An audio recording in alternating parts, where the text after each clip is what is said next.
Great stuff. Thank you, Leon, from COBRA Defense South Africa. We are back with our Fortis Impact Talks, and today we are spending some time with Leon, who is actually the main man behind COBRA Defense South Africa. So I'm going to give over to him to introduce COBRA to you and give us some background on what they do and what they offer to the public. Thanks, Leon, for your time. Thank you very much, Dion, and thanks for the opportunity to introduce what we do. COBRA is a global brand. We are represented in more than 100 locations worldwide. We've got branches in South Africa, United States, obviously it's the strongest, Canada, Australia, and so forth. So COBRA is a law enforcement-based self-defense system. So it comes from real-life experience in law enforcement and maximum security corrections, blended with the best of some of the most effective combative systems. So our system focuses a lot on how to avoid becoming the victim in the first place. But as you know, not all crime can be prevented. So sometimes you have to have the physical skills to actively defend yourself. A bit more about myself. I started my martial arts career in 1977. I received my junior black belt at age 11, and I've been involved in the martial arts industry my whole life on and off basis. I was a former military counterintelligence officer back in the 80s for a year or two as part of my national service, and that sparked my interest in the security field. Studied security and safety risk management at UNISA, and for the last 25 years, I've been the risk and security manager for major companies, including large mining companies, retail companies, and so forth. Currently, I'm a full-time COBRA instructor. I'm the regional manager for South Africa, so I coordinate all the branches countrywide and also recruit new members to roll out the branch countrywide. So that's in a nutshell what I do. Great stuff. I smile because in the combatives industry, and I've actually had a discussion about this, a panel discussion with some hardcore martial artists about this, and in the combatives industry today in 2020, a lot of people, a lot of instructors actually knock martial arts. And when you ask them, you know, for their CVs, then 99% of them had done martial arts sometime in their lives up to a specific point. So that's why I smile about that. It's just funny to see that, you know, yeah, we all started there. Some of us are still stuck there and still growing in that field. But yeah, martial arts seems to be one of the common denominators. Leon, we are in South Africa. Obviously, we're dealing with crime in South Africa, which, according to my personal opinion, and I may be wrong, is different from other places in the world. We deal with a specific criminal, with a specific criminal mindset and a specific modus operandi from that criminal. What is your take on crime in South Africa? First of all, is it escalating, and how is it escalating, if you say yes? I agree. It's escalating at an alarming rate, and I think violent crime in particular is a huge problem for us at this point. I think the levels of violence that we experience is unlike anything you will experience anywhere else in the world. There might be various reasons for that. I personally think that, you know, crime is growing worldwide. It's not only a South African problem. I mean, you can see currently in the States, the levels of violence that they experience. And I think the reason why crime is growing at such a rate is because our moral structure, our society structure is collapsing. So our school system does not enforce discipline in the way that they used to when we grew up. There's a lot more emphasis on everybody is right and everybody's got rights. So that whole discipline thing flies out the window. Now that's not necessarily a bad thing in general life, but it also encourages people to have the mindset that anything goes. Also, I think the absence of a father figure in many homes, especially in South Africa. It's a huge contributor because, in order to fit in somewhere or to get structure somewhere, a lot of people resort to gang activity, where they join gangs and then they just go further down the drain. Also, we bombarded with violence day in and day out. If you switch on a movie, it's violent. If you watch the news, there's violence. And I think in South Africa, we're so accustomed to violence. I mean, the things that happen here is just mind-blowing.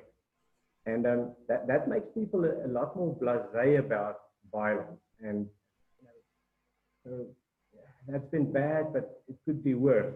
So everybody's challenging each other to become more and more violent. Poverty, obviously, it also plays a role in criminal activity, although my personal view is I think poverty is more related to property crime, theft and robberies and those type of things. The very violent crimes is in my view not a property related crime, obviously, and it's not related to poverty. It's related to, I think, a certain revenge factor. It's related to a certain type of person that's just inclined to do violence. So that's how I see crime in South Africa, and it's not going to stop. Politicians is not going to make it stop. It doesn't matter which party is the ruling party. Our moral fiber has gone down so much that I don't think it will ever be able to turn around. So the stricter laws will not make it better because people will just find ways. I mean, we saw now with the lockdown, the clever ways people found to get alcohol and cigarettes, even though it was banned. So people will always find a way to work around law. Some people say stricter punishment. If they enforce the law more strict, and punishment is harsher. It may deter certain criminals, but a criminal is a criminal because he's a criminal, not because he has any respect for the law. The mindset thing, and we've got a lot of those guys in South Africa. So I think it's a problem that's not going to stop soon. Leon, you are actually saying something that I don't think anybody on the show has ever said before, and it's something that I don't want to say I'm making a study of, but I tend to think that's a part that's missing when we do self-defense teaching. Self-defense instruction usually starts with I'm being attacked and now I do something. But nobody sits down and actually look at who this attacker is and why this attacker is. And I think, I think everybody knows that Fortis specializes in the farms. And that's one of the things that we look at in depth is who is this attacker that I'm dealing with and why is that attacker. And if I say why, it's exactly the stuff that you mentioned now. So I think this is a scary message that we're actually talking about today.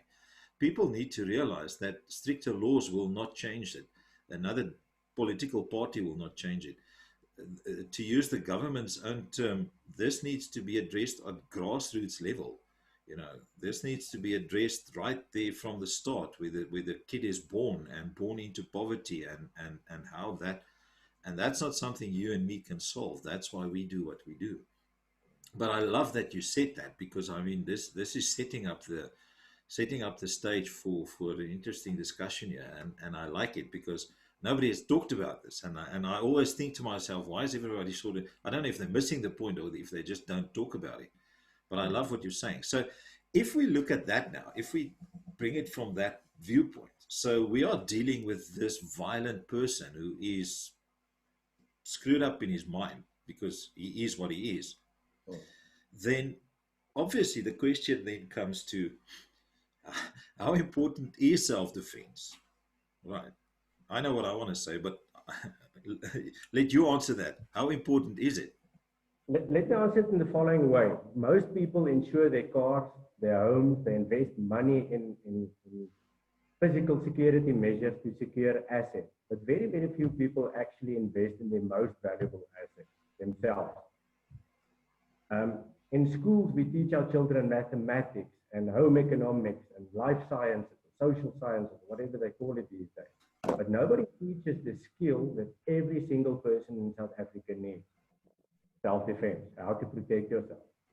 And and I think self-defense, there's a lot of misconceptions about self-defense. You know, people think that self-defense is the ability to fight or the ability to shoot or, you know, to have some sort of a black belt in a martial art. But when it boils down to it, self-defense is actually your ability to avoid conflict. So anything that you can do to avoid becoming the victim of an attack is self-defense. The physical part actually only comes into play when, you know, you've exhausted all other options, or if you were ambushed. But normally an ambush goes hand in hand with some control measures that fail. That's why you were ambushed in the first place. So I think that's a very important point to note. People have this misconception that you have to be tough and strong to do self-defense. In our COBRA program, for example, we spend about 80% of the time on dealing with the psychology of defense. You know, there's many types of attackers. We classify it in 4 broad groups: 2 that are antisocial type of attackers, so they're not technically criminals, but they're still inclined to violence, and then 2 types that are criminal oriented. So their motive is criminal in nature. And there's different ways to deal with it. And I think that's one of the challenges with a lot of self-defense training worldwide. People just focus on fighting. They don't focus on verbal de-escalation. They don't focus on how to recognize those pre-attack indicators. You know, one of my pet peeves is when people say you have to be situationally aware. What does that even mean? Situationally aware, you have to break it down. It means you have to be able to spot the pre-attack indicators. What are the signals that people give off before they're about to attack, so that you can know upfront and then take appropriate action? Because nobody on the planet walks around, you know, looking for criminals the whole day. It's just not normal. But if you can see that one thing that triggers that internal alarm and tells you, whoops, there's a problem, then you can act appropriately. You can either then avoid or flee, or you can fight, or you can comply. And sometimes it's a combination of all these three things. Not always clear cut what you need to do. So I think self-defense training is really important. It's really critical. And with the situation we're facing, every single person in the country needs to learn those skills. I hope Richard Dimitri is watching this. Richard, if you're not watching this, you better watch this, because you are preaching exactly what he's preaching. And that's one of the things that it's my show, I can say it. It pisses me off, okay, is that everybody wants to be a Navy SEAL at the end of the day. And everybody, I can't tell you, the requests I get for tactical training is mind-boggling. Everybody wants to do tactical training. And then when I say to them, okay, what is tactical training? Tell me what you understand about that under tactical training. Then the whole thing just falls apart. So what you are actually saying is that even an old frail person of 60 or 70 can learn specific skills to avoid. Am I correct if I say that? You're totally right, because criminals always want easy opportunities. They don't want to work hard. They want the people they think they can easily overpower. So they look at things like physical ability. Are you an older person? Are you walking in a funny way? Are you abnormally obese, abnormally skinny? Do you have any physical, limitations? They look at things like your sex, whether we want to know it or not. They stereotype and they think that women are physically weaker, although I can tell you from experience here in my jump, there's some women that can throw a punch. And they look at whether you're distracted, and they also look at whether you are relaxed. So those are the broad categories that they select you in. And it's not all about being tactical. I mean, if you can get those 4 things right and make yourself a lesser target, then hopefully you will never become the victim. Now think about this: the average granny or the average Mary at a corporate company, she will not be able to learn special forces tactical skills where you have to roll and shoot and do all sorts of tactical maneuvers. It's not applicable to her. She's probably going to be the one that's attacked in the local shopping center while she's distracted doing something else. She needs that skill that she can apply immediately if she was ambushed to get out of that situation as quickly as possible. And a technique that offers the highest probability of success. Because that's the other thing. I always see people advocate that or say that they have this best technique and their system is better than this system. My view is there's no system that's better than another system. It all depends on the guy or the lady using the technique, and it depends on a whole lot of factors. Luck being one of them, your environment being some of it. And then sometimes also it depends on the criminal. Does he get scared? Does he flee? Does he have a high or a low pain tolerance? All those type of things play a major role. So in our system, we teach high probability techniques. What would most likely work for the average person? We've had some people in our studio. I've had a blind person in my studio who's really concerned about his safety. And we managed to give him some very, very good skills.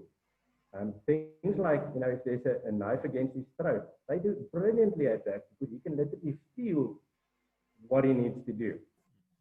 We've had people in wheelchairs here. We've had people from all ages, from small children to fragile and old people. And everybody can walk away with a skill. It's not always about the fighting. Now, the fighting is the cool stuff. Everybody wants to see the cool stuff, and everybody wants to be a Rambo and do technical, tactical stuff. But that's not always what you need to stay safe. Sometimes just this thing that you need. That's the most important tool that you have. Leon, I think in what you're saying, there's a big message to the audience out there is that obviously if people and they can visit your page and your website to see where your branches are in South Africa. But I mean, if people go to COBRA Defense, then sorry, I'm just off on a tangent in my head, and I'll get back to that now. If they go to COBRA Defense, then there'll be something for everybody, irrespective of age or sex or height or weight or build or whatever. I'm just thinking you should maybe ask I can't remember the president's name, but just ask him to maybe just change the name, because Cobra Kai, I don't know if you are watching that series, it's currently running on Netflix. I think that's why we're getting so much internet inquiries about our system. So it's actually working for us.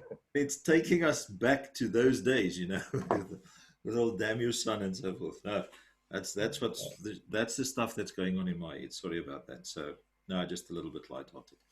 So yeah, I think, Leon, I love what you're saying, and I think there's a good message there for the audience out there. So get yourself down to the COBRA guys and see what they teach you, other than the cool stuff of punching people, because at some stages in your life, you must stop punching people and think with your head, pick your fights. So after we've said all this, do you still see value in unarmed defense? And if so, why? Definitely so, because there's a tendency for people to over-rely on weapons. I've got my pepper spray, I've got my firearm, I've got my whatever weapon I have. The problem with that is the criminal always controls the time, place, and method of attack.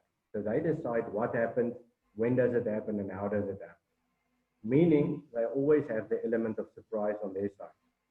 So that attack, you're never going to see it coming unless you would wide awake and you saw the pre-attack indicator. Now, the problem is, because it happens so fast, most people, the immediate reaction is you go into that adrenaline dump phase, where all your fine motor skills shut down, and things like your brain stops working, and simple things like getting out a phone and phoning somebody, or taking a firearm off safety, or getting that knife out of a holster, or whatever weapon you have, becomes almost impossible. In our system, we have with our new students, the very first day, one of the very first things we do with them is we ask, who of you are proficient in using firearms? And then we take everybody that has proficiency in firearms. And then we ask who's never fired a firearm in their life. And we also ask them to come to the front. And then we do this scenario. We place them in various compromised positions. For example, they were sitting in their vehicle, or they were lying in bed, or the gun was in their handbag, whatever the situation may be. And then we tell them, all you need to do, we use a BB gun for that. All you need to do is to get that weapon out as soon as you become aware of the threat, charge it, and fire 2 shots. That's all you have to do. And then we ask them, so what's the distance that you think you will need for the attacker to be away from you, to be able to do that? And they will tell you, go back a bit further, maybe a bit further. And then when they're comfortable, I normally double it. And I said, well, I'll give you the benefit of the doubt. I'll double the distance. Are you ready?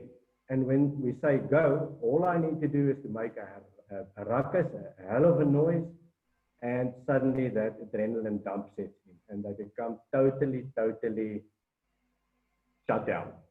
I can count, we've trained thousands of people across the world. I can count on one hand how many people were able to get that gun out, charge it, and put 2 shots on target.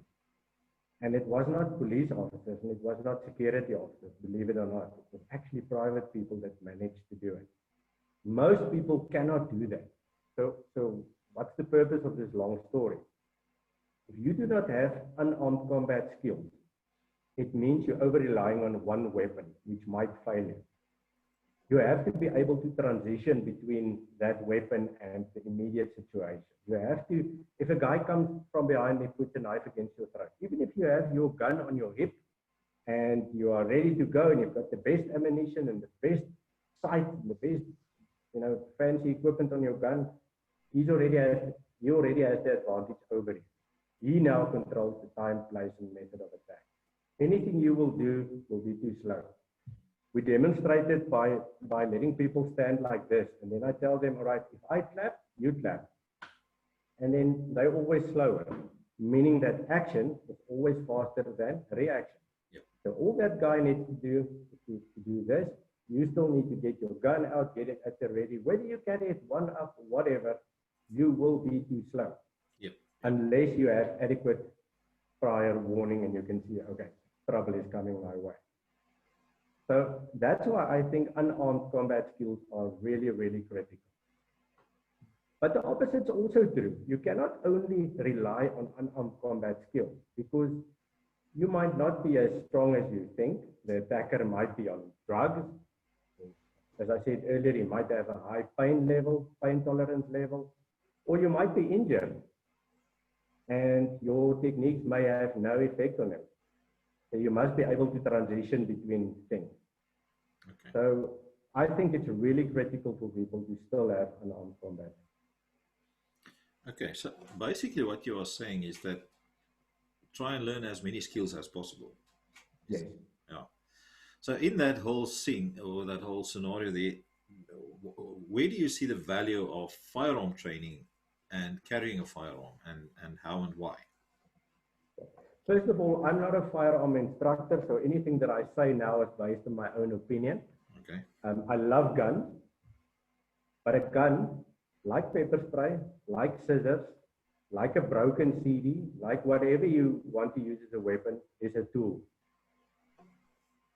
Although we say it's a weapon, it's actually a tool. The weapon is you, the whole system, using that tool to inflict pain or to inflict a fatality. So unless you have proper training with your firearm based on real life scenarios, you're probably not going to have much success in a real situation. Because of the reasons that I mentioned earlier, action versus reaction, and also that adrenaline dump. So that's where I think a lot of firearm owners miss the plot. They buy the gun, they go to the shooting range, they do the basic competency training, crim checks done, get their license, and now they sort it. Now they think they protect it. And oftentimes that gun is missafe. Now, as you know, a gun, any weapon for that matter, is only effective if it's on you, if you're trained to use it, and if it has adequate stopping power for that situation. So if you carry a gun, if you own a gun, you have to have it with you, and you have to have proper scenario training. So what do I mean by scenario training? I don't necessarily mean crawling around and doing military style training, leopard crawling and doing house clearing and all that type of thing, although that's valuable. But what I mean is you have to be able to do multiple things under stress. Yes. In other words, it doesn't even have to resemble a real situation if you do scenario-based training. Just a simple thing where you are distracted while you have to do something basic is scenario training. A lot of people cannot do that. They can only focus on one thing at a time, meaning that they're not fast enough to get that gun out. So that's really important. Critical reality-based self-defense training, scenario-based training. That's really important for self-defense training using a gun. So I see value in carrying guns. Well, yeah, the other thing that I can also maybe add on guns, it might not always be the right tool for the job. I mentioned earlier, we categorize attackers in antisocial and asocial attackers. In other words, non-criminal and criminal. If a guy comes up to you and he wants to slap you because you accidentally looked at his wife, you cannot shoot him. But if a criminal comes at you and he puts a knife at you and he wants to kill you so that you can rape your wife, obviously then it's the right tool for the job. So you need to understand that that's not a magic wand. It's not going to solve all your problems. Sometimes you have to have the ability to talk your way out of a situation. Other times, fight your way out of a situation. Other times, shoot your way out of a situation. I think the message, Leon, if I understand correctly, and you can correct me if I'm wrong, is whatever you do, if you use empty hands, bare hands, feet, teeth, as you said, broken CD, paper spray, knives, whatever, guns, you need training in all those disciplines to be more effective. And you don't know what you don't know until it happens. So you rely on the gun and then you end up in a knife fight, or you might, rely on a knife and you end up in a paper spray fight, whatever the case. Yeah, and your weapon might fail. I mean, your gun could jam. Your gun could, for some reason, be on safety and you thought it was off safety. Yeah, yeah. And then you have to be able to do something. Yeah, okay. Right, Leon, I think as a last question, as we roll out, what message would you give to the public regarding safeguarding themselves and their homes? Because I think we as instructors, we've got a responsibility. People always ask me, but why don't you do it for free? I mean, that's a stupid question. I don't even want to answer that. Obviously, you can't do stuff for free because at the end of the day, Eskom never asked me for hugs to pay for the electricity bill. I also have to pay my bills. But I think we've got a responsibility to make the public understand and aware of why and what is necessary for them. So what would your message be with regards to safeguarding? I'm a firm believer in layers of security. So what I mean by that is, if you think of an onion that you would eat, you cut the onion in half, you can see various layers of skin, and then in the inside is the core. That core represents you and your family. So the more layers of skin you have around you and your family, the more protection you have around your family. In other words, if I want to get to that core and I don't cut it in half, and I take off the first layer of skin, my eyes will start tearing up. And the more I go towards the core, the more I will cry. So that's the same principle for securing yourself and your property. Let's take a home, for example. Your outer layer of skin, your involvement in whatever crime prevention activities is offered in your area, CPFs, neighborhood watches, whatever. And the main benefit of that is you know what's going on in your area. You know what the trends are in your area. If you just sit in your own little cocoon and you think you know what's going on, you're going to be in for a surprise and you cannot prepare properly. The next layer of defense will be your perimeter protection. Now, in my view, there's no such a thing as an impenetrable fence. I've been in the security field for a long time, and I can tell you there's nothing that cannot be breached if there's enough time and enough determination.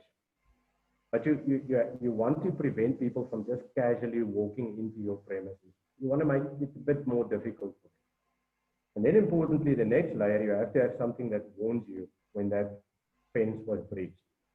The earlier, the better. Now, this is where people sometimes also, it's a long debate because a lot of people rely on dogs. Now, A dog is a biological being. They fall asleep, they get sick, sometimes they don't want to work, and sometimes they're scared. And they tend to bark at anything. And the only person that hears that barking is the neighbor, not you. So I lean more towards an electronic system that can warn you upfront of the exact location. The next layer is what you do at your building itself. You know, that includes your burglar bars and your security gates and protection in the ceiling, because that's a lot of times the thing that people omit to do. They don't protect their ceiling. You've got these massive burglar bars and gates, and then they just come through the roof.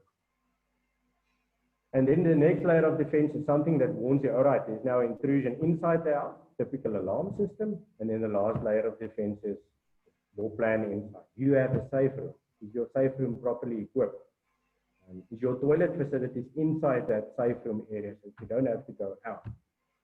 Now, I always say to people, imagine this situation. It's 2 o'clock in the morning. You wake up. When you look up, the first thing you see is a guy with a gun standing next to your bed. Second scenario, it's 2 o'clock in the morning, you wake up, your early warning system told you there's an intruder at the fence. You watch on your CCTV camera or through the window and you see, oh crap, 4 armed attackers. Which one do you have the best chance of survival? Obviously the second one, because now you have time to prepare.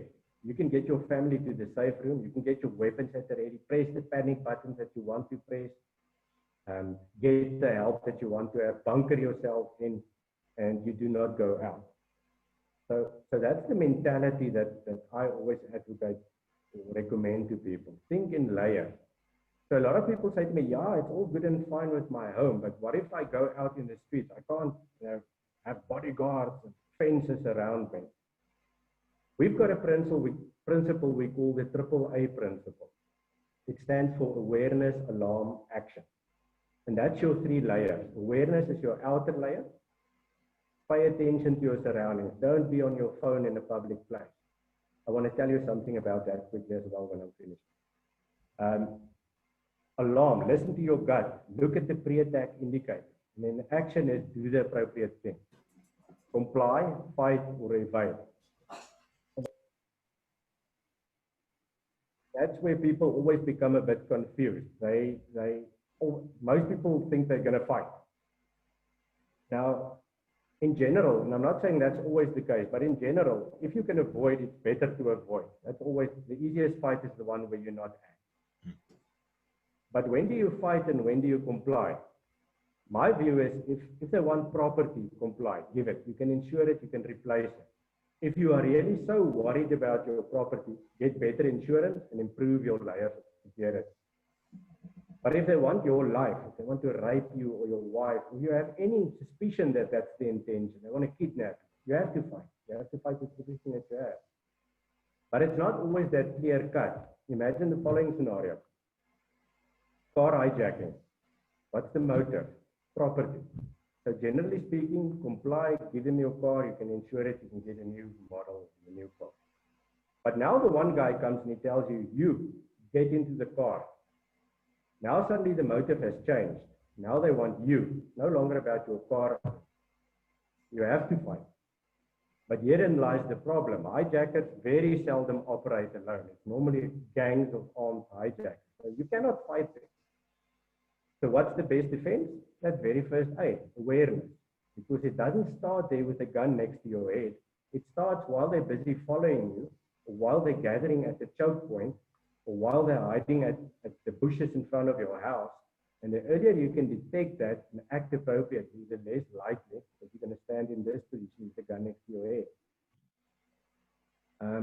So that's sometimes there's a mixture of actions required. Sometimes you first have to pretend that you comply and then fight and then run, or vice versa. So it all depends on the situation. And the only way that you can get good at that is through training and more training and more training. And where you get asked afterwards, all right, so why did you do that action? Why did you choose to do this and not that? And that's how people start opening up to what's the correct action. You wanted to say something about that cell phone, being on the cell phone? Oh, yes. we we also run a drill with our students where we ask them to take out their cell phones. I like to do it with corporate training. Everybody take out your cell phone. And then I ask them to text a message to each other saying, hi, I'm at this self-defense training session and the instructor is an absolute punk. So while they're busy doing it, I do all sorts of maneuvers. And then I tell them, stop, look at me. And then I ask them, so what was the first thing that I did? Which hand did I hold in the air? And then some of them will guess and most will not know. And then when I show them what I actually did, most people are surprised. They cannot believe that I was able to do this and they were just pretending to be texting to a friend. Now imagine in a real life situation when you are really engaged in that conversation and you're busy with your selfie, you're totally oblivious to what's going on around you. To a criminal, that's like Christmas. It's like a magnet. And yeah, you can drive around in traffic and you can see that every single day. When people stop at the traffic light or at the stop street, what's the first thing that happens? The phone comes out. And that's unfortunately step one of being aware of your surroundings, what's going on around you. Indeed, indeed. Leon, I think your message is clear, and I like what you're saying.